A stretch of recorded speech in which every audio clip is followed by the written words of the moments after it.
माँ बिन मायका।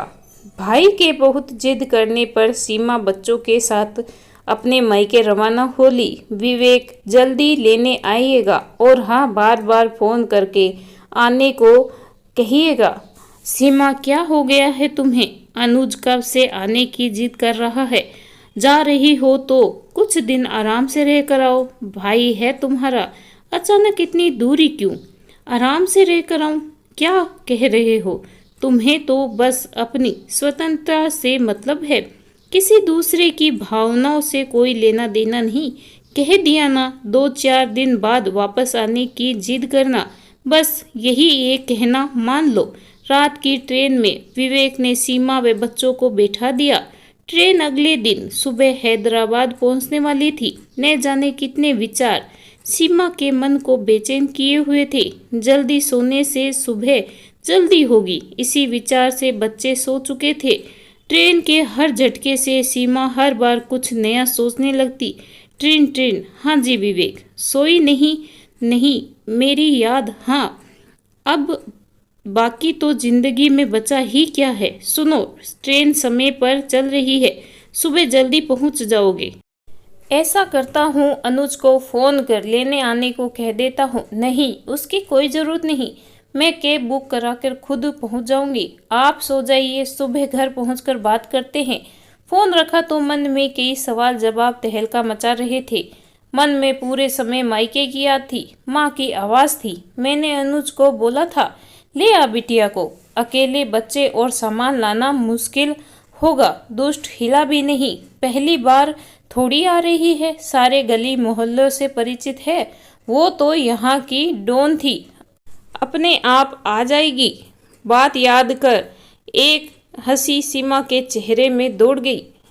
अनुज की शादी के बाद सब कुछ कितना बदल गया था। माँ जब लाने को कहती तो कहता, माँ आ जाएगी ना, सालों से आ रही है, फिर कौन सा।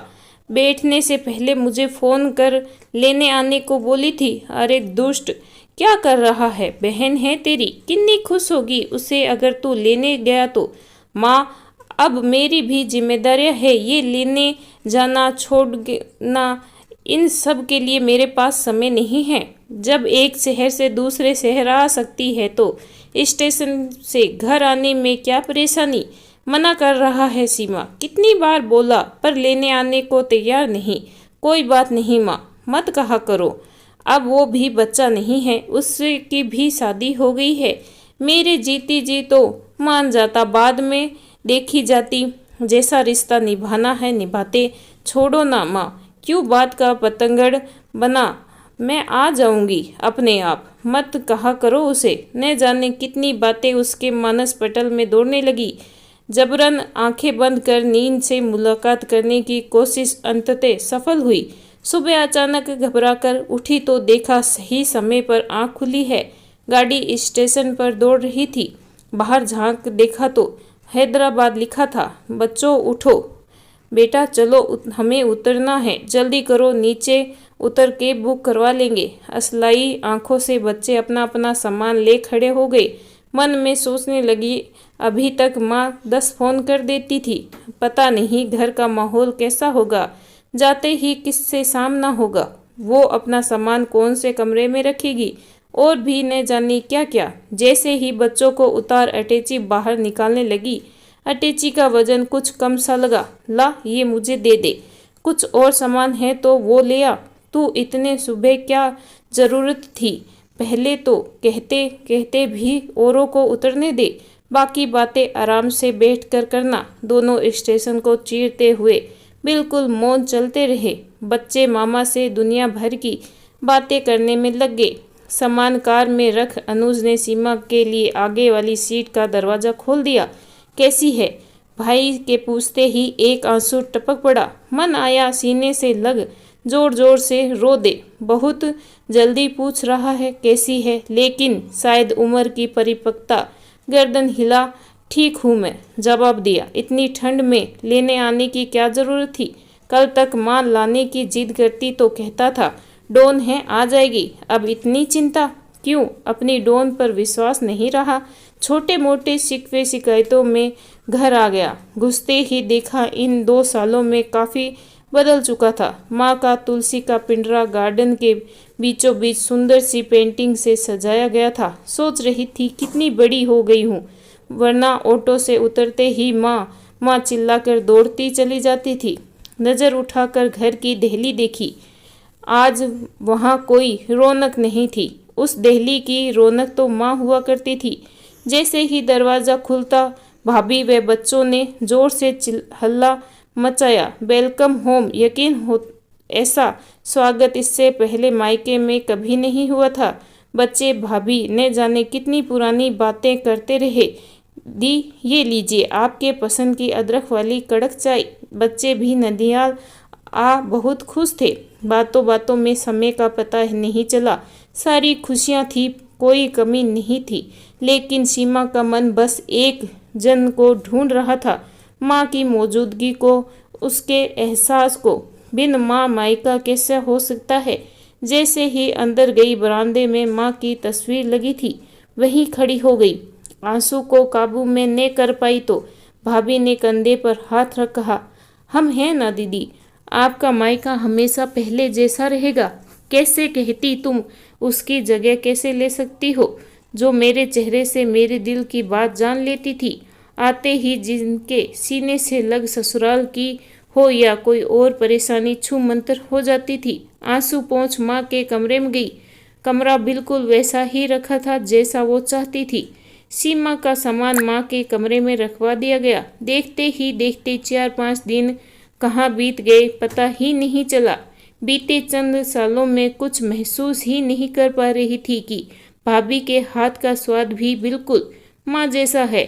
उनके खाने के स्वाद में माँ के हाथों जैसा जायका था। तुम्हारी सब्जी तो बिल्कुल माँ के हाथ जैसी बनी है। इससे पहले कभी ध्यान ही नहीं दिया। हाँ दी, सब कहते हैं माँ से ही सीखी थी, लेकिन उन्हें हर बार स्वाद में कमी लगती तो मैं आपके आने पर बनाती ही नहीं थी। वैसे उनके जैसे काम का सलीका मुझे नहीं, उन्हें हर चीज़ परफेक्ट चाहिए थी। सही कह रही हो, पापा के जाने के बाद माँ पर हमारी जिम्मेदारियाँ आ गई थी। इतना निर्भर रहने के बाद भी एक मजबूत किरदार निभा उन्होंने, अपनी जिम्मेदारियाँ निभाई। दी, शायद जीजा जी का फ़ोन आया है। क्या बात है सीमा, मायके पहुँच भूल गई हो हमें। वापस कब आ रही हो? आती हूँ जी 1-2 दिन में। भाई वहीं खड़ा था। क्यों, अच्छा नहीं लग रहा यहाँ? हमने अपनी तरफ से पूरी कोशिश की है कि तुझे माँ की कमी महसूस न हो। माँ बिन भी मायका होता है। भाई भाभी के साथ क्या अपनत्व में कोई कमी? कैसी बातें कर रहा है। एक बात कहूँ, ये चिंता फिक्र काश तूने माँ के सामने की होती तो उनकी उम्र के 2-3 साल और बढ़ जाते। आज उनके जाने के बाद वही सब करना जो वो जीते जी चाहती थी। सब कुछ होते हुए भी दी निष्फिक्र था। हम जब मौजूदा हालात जी रहे होते हैं तो कभी अपने अधिकार के लिए, कभी विचार न मिल पाने के कारण, और कभी माँ बाप की बातों को टोक समझा उस परिस्थिति के साथ सामंजस्य नहीं बैठा पाते। लगता था जब मैं काम खुद कर रहा हूँ तो माँ बार बार बोलकर क्यों टोक रही है। आज समझ आता है वो उसकी चिंता थी, और चिंता में छुपा प्यार हमें बड़े हो गए थे। पर शायद उसके लिए तो बच्चे ही थे। ये सब उसके जाने के बाद समझ आए। लेकिन तू है ना बिल्कुल माँ जैसी। सीमा को अजय की बातों में सच का आईना दिख रहा था। पूरे दिन मन भारी था। देखते ही देखते 15 दिन बीत गए। मायके की हर चीज में माँ की मौजूदगी आज भी थी। कल रवानगी थी, शायद इसीलिए मन बुझा बुझा सा था। सब देर रात तक बातचीत कर रहे थे। अचानक भाभी को याद आया, अरे दी, माँ के कमरे में उनका एक बक्सा रखा है। वो शायद उनका सबसे अजीज बक्सा था। ये उसकी चाबी है। मैं चाहती हूँ आप इसे खोलें। ऐसा क्यों? माँ की हर चीज़ पर तुम्हारा अधिकार है। जब हमने किसी चीज़ के लिए कभी कुछ नहीं कहा तो आज ये संदूक और उसकी चाबी दी। माँ हमेशा कहती थी इसमें पूंजी है, मेरे बाद सीमा की है, जो इसकी कीमत समझ सकती है। बुरा मत मानिएगा, अच्छा हो, इसे आप ही खोले। कांपते हाथ से सीमा ने बक्सा खोला। दुनिया भर की कतरनों से भरा बक्सा। ऊपर से सब हटाती चली गई। पापा का कुर्ता पजामा रखा था, खादी का कुर्ता। देख ले आए इसे बार, खादी का कुर्ता संभाल कर रख, अजय के जन्मदिन में पहनूंगा। दुनिया आगे बढ़ रही है, लोग कोट पैंट पहनते हैं और आप जी हद करते हैं। पूजा पाठ थोड़ी है, लेकिन अजय के जन्मदिन का अरमान मन में दबाए पापा एक दुर्घटना का शिकार हो गए। सब कुछ यहीं छोड़कर चले गए। शायद माँ के लिए पापा की पसंद का कुर्ता उस दिन से बेहद अजीज हो गया था। नीचे देखा तो भाई के मुंडन जे कपड़े, अन्नप्राशन के कपड़े रखे थे। हर चीज माँ की ममता से ओत-पोत थी। अचानक सीमा के हाथ में वो गुड़िया आ गई जो सीमा जिद करके लाई थी। सीमा अब जिद की तो चांटा लगने वाला है।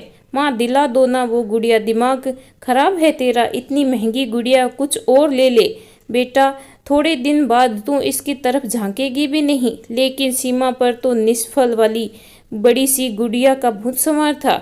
लाकर थोड़े दिन खेलने उसे पटक दिया, पर माँ ने उसे हमेशा यह कह संभाला कि तेरी बेटी को दूंगी। कितनी ऐसी यादें उस संदूक में कैद थी जो शायद एक माँ के लिए बहुत खास थी। भाभी, क्या ये संदूक मैं? हाँ दी, इसकी कीमत आपसे ज़्यादा कोई नहीं समझ सकता। देर रात तक बातें कर सब सो गए। सीमा मध्यम रोशनी में दीवार पर लगी माँ की तस्वीर देखती रही। कहाँ चली गई माँ? सब कुछ होते हुए भी तुम्हारी कमी कोई पूरी नहीं कर सकता। पलक झपकते ही माँ का हाथ था।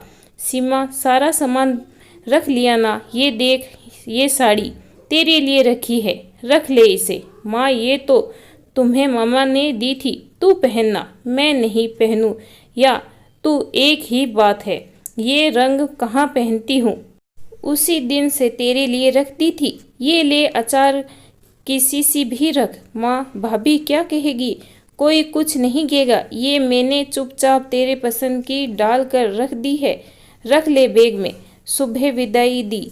चुपके से पर्स निकाल कर एक रुमाल में लगी गांठ खोलने लगी और कुछ पैसे निकाल बिटिया के हाथ में रख दिए। ये क्यों माँ? इतना कुछ तो दे दिया। मेरा आशीर्वाद है बेटा। अभी पापा होते तो बिना कहे कितना कुछ करते। चल जल्दी कर, कुछ खाए बिना घर से नहीं निकलने दूंगी। ससुराल में ऊंच नीच हो तो बात वहीं दबा देना, खुश रहना। और इतना कह माँ ने प्यार भरी झपकी दे दी। सीमा, सोती रहोगी, ट्रेन का टाइम हो गया है। हाँ माँ, कह जैसे ही आँख खोली भाभी सामने खड़ी थी। मन में आया कह दे, क्यों उठाया भाभी? माँ के सानिध्य में थी। फटाफट उठ तैयार हुई। भाभी ने नाश्ता करवा दिया। भाई भी पीछे खड़ा था। दी, आती रहना, जल्दी जल्दी आना। सीने से लग दोनों के आंसू झलक पड़े। कभी पराया मत समझना। तेरे मायके में तेरा सम्मान हमेशा इसी तरह होगा, ये एक भाई का वादा है। मुस्कुरा माँ की फोटो को प्रणाम कर जाने लगी। जा रही हूँ माँ, आज तेरे बगैर मायका क्या होता है ये जान लिया। तुम सिर्फ आंखों से दूर हुई हो, तुम्हारी मौजूदगी तो हमेशा मायका शब्द में है। घर पहुँचे गुमसुम बैठी थी। क्या मैडम, तुम तो 2-4 दिन में आने वाली थी। भाई के मुंह में बंद कर रह गई। खूब आओ भगत की कर दी भाई ने। सारे गिले शिकवे लगता है दूर हो गए। तुम तो जाने से घबरा रही थी। कैसा लगा माँ बिन मायका? आंखों में आंसू लिए भरे गले से बोली। माँ बिन मायका नहीं होता। उनकी मनोहर डांट प्यार सब अपने आप में अनूठा होता है। उसका गले लगाना, उसकी बातों में अपना बचपन जी लेना, अपने बच्चे की पसंद नापसंद सब मायके में माँ पूरी करती है। बेशक अजय ने पूरी कोशिश की कि उनकी कमी न खले, लेकिन वही बात ये एहसास करा गई कि कल तक कुछ भी बोल देने वाला, लड़ झगड़ अपना प्यार जताने वाला भाई आज जिम्मेदारियों में बंद मुझसे कितना दूर हो गया। जिन बातों के लिए माँ ताने देती थी फिर भी वो उन्हें पूरा नहीं करता था, आज उन्हीं सब बातों का ख्याल रख जानती हूँ वो अपनी जिम्मेदारियाँ निभा रहा था। माँ के जाने से भाई टूट गया है।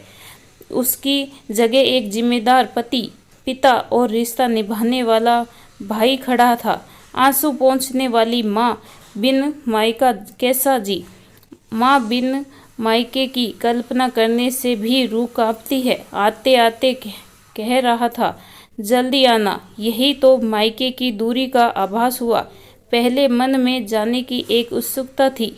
माँ हर घड़ी कहती लाडो कब आ रही है। सच है विवेक, मायके में चाहे कितना ही आपका इंतजार हो, पर माँ बिन मायका मायका नहीं होता। भारी मन से उठ चली गई अपनी लाडो को मायका का सुख देने। इस कहानी के बारे में आपकी क्या राय है, कमेंट करके ज़रूर बताइएगा। कहानी आपको अच्छी लगी हो तो प्लीज़ लाइक ज़रूर करें। ऐसी कहानियाँ और सुनने के लिए चैनल को सब्सक्राइब करना बिल्कुल ना भूलें। कहानी सुनने के लिए धन्यवाद आपका।